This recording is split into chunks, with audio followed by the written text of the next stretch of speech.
Before we get on to repeated measures ANOVA, two-way ANOVA, I thought a little bit more review of one-way ANOVA was in order. So just to review from last time, ANOVA test mean differences. If your question is, do the means of these two or more groups differ more than could be explained by chance? Your answer is probably ANOVA. And again, just a reminder from last time, our dependent variable in this example is insecure, which is the mean of a number of items on bullying and sexual harassment and racial tension and disorder in the classroom. 1 means it happens all the time, and 5 means none of it ever happened. So if a student had a perfect score of 5, then they're in a perfect little classroom where they're not insecure at all. The independent variable, our group variable, is this FR level, which is the level of school. So there are 3 groups: elementary school, middle school, or high school. And, as you might remember from the last time, we got an F value of 106.23. So now our question is, what is the F value? We didn't have a chance to delve into that last time. So the F statistic is a test statistic, just like T or Z. And what it does is it compares 2 estimates of variability in the data. There is the between treatment variation, and that's based on the assumption that the null hypothesis is true, that the population means are in fact equal. And then there is the within treatment,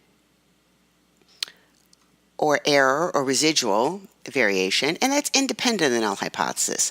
We don't assume that the population means are equal, and we treat each sample separately. So let's take a closer look at our F statistic. Our numerator here, we have the estimation of the variance that comes from the between group differences. So we have here the mean for each group, and from that we subtract the overall mean of our whole sample, square that, and multiply that square by the number of people in the group. And we add it up. Here is our famous sum of squares, right? We divide this sum of squares by the number of groups minus 1. So your numerator degrees of freedom is the number of groups minus 1. Our denominator is the difference between each observation and its group mean. So that is the variance within groups. And we add that all up and we divide it by the number of people total minus the number of groups.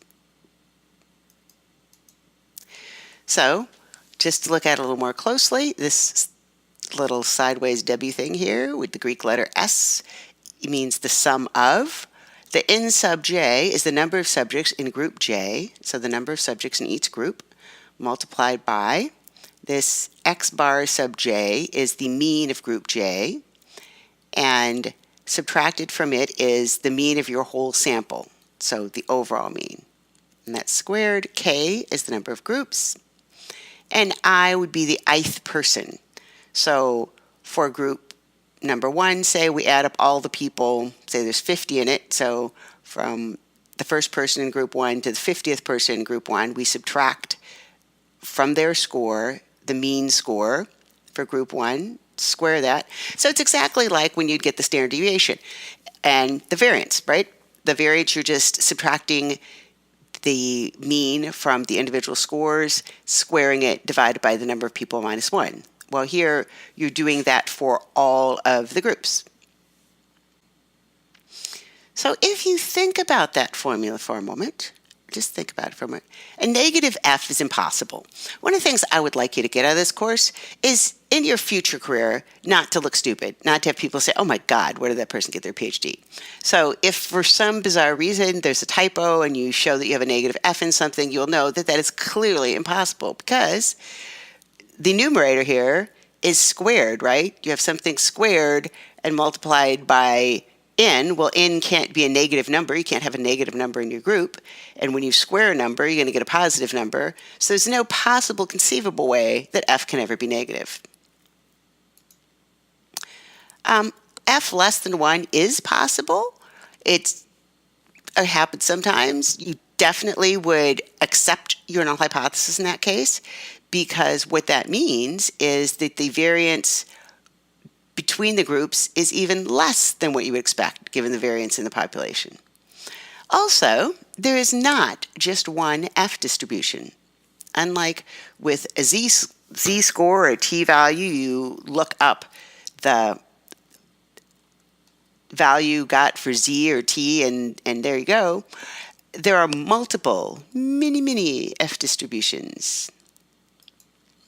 Here is a table of probabilities for the F distribution for just alpha equals 0.05. So not that you would ever really look this up, because these days we use computers because it's the year 2017, but just so you know, there are multiple F distributions, and for you to find the critical value, the value that is less than a probability of 0.05, you would need the value for your denominator and the value for your numerator. The degrees of freedom for the numerator is the number of groups minus 1. So we had 3 groups, right? Elementary, middle school, and high school. So our degrees of freedom, our groups minus 1, is 2. And we had something about 1,095 people or whatever. Well, this only goes up to 120. So this would be our critical value, because certainly, as you notice in here, just like in T or Z or anything else, the more people you get, the less of a difference you need for it to be statistically significant. So if 3.07 is significant for 120 people, you could be darn sure that for 1,000 people, the critical value is less than 3.07. But this is as high as our table goes. So definitely, our F value of 106 is a whole heck of a lot more than 3.07. And not surprisingly, the probability of getting this value is a heck of a lot less than 0.05. So we have found that we have an F value of 106, and it is much less than 0.05. Let's look at the F a little bit more. F is called the mean square between divided by the mean square error. The mean square is simply the sum of squares divided by the number of groups, or the number of people minus the number of groups. So you get the sum of squares and you divide it by the relevant denominator, you get the mean square, the average squared deviation. So what values of F would indicate that the null hypothesis is likely true? Let's just think about this for a small minute. Thinking. Well, if the mean square between, which assumes the null hypothesis, and the mean square error, which doesn't, give you the same thing, what you're finding is the difference between groups is exactly what you would expect given the variance within groups. So you would reject the null hypothesis if the F value is greater than or equal to the critical value of F with the given degrees of freedom for the numerator of k minus 1, groups minus 1, and the denominator of the sample size minus the number of groups. A sort of general interpretation of F is if you have an F of 4.5, it means the variance between groups is 4.5 times that expected given the variance within groups. So we've got 2 estimates of the variance, and if the null hypothesis is true, the estimate of the variance you get by looking at differences between groups should be the same estimate of the population variance you get by looking at differences within groups. If the differences within groups is a lot less than the estimate that you get looking between groups, then that's saying, maybe this difference did not occur by chance, and maybe the groups differ a whole lot more than you would have expected, and so you would reject your null hypothesis and say these groups really are different. Which is exactly what we did here. We explained about 8% of the variance, which is somewhat more than 0. And now we've rejected the null hypothesis. There's no difference between any of the means. And we want to do a post hoc test. So remember the last time we did a SAS analysis and we requested a Tukey post hoc test? We have rejected the null hypothesis that all the means are the same, but are they all different from one another? Or is just one different from the other two? All right, the suspense is killing you now, so let's look. So we can see in this case, SAS kindly tells you that it put little asterisks here if comparisons are significant at the 0.05 level, that the difference between 1, which is elementary school, and 3, which is high school, is 0.31. So on a mean scale of 1 to 5, the elementary school is about 0.3 higher than the high school.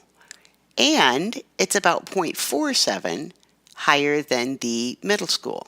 So both of these differences are statistically significant, would occur less than 5% of the time. Now, what about the difference between high school and middle school? Well, it's quite a bit smaller than the difference between either elementary school and high school or elementary school and middle school, but it is still statistically significant. So our post hoc tests tell us that all three of the means are statistically significantly different from one another. And it also very conveniently tells you the actual effect size of how much different they are. It's up to you to decide if you think that's practical. It may be, actually. If you look back here, the mean overall for the whole sample is 3.8. And so, a difference of 0.5 seems kind of substantial. So that's our introduction to F-test and post hoc test, and we will go on more about ANOVA next time.